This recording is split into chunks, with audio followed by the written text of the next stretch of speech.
Guest Wi-Fi can be more than a passive utility. By integrating Wi-Fi events with Zapier, venue operators can route real-time connection data to over 1,500 applications without writing custom code, automating CRM synchronization, guest communications, and operational alerts. Three concepts underpin this integration.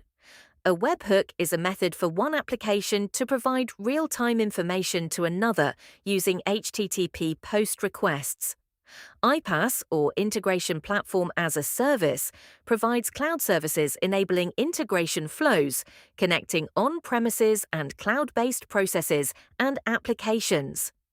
A captive portal is the web page users must view and interact with before network access is granted.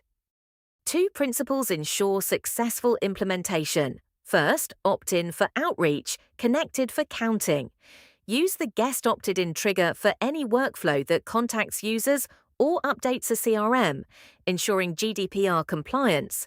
Use guest connected only for anonymous footfall logging or internal IT alerting. Second, filter before you fire. Always place a Zapier filter step immediately after the trigger to drop unwanted events before they consume tasks or trigger downstream actions. Read the full guide at purple.ai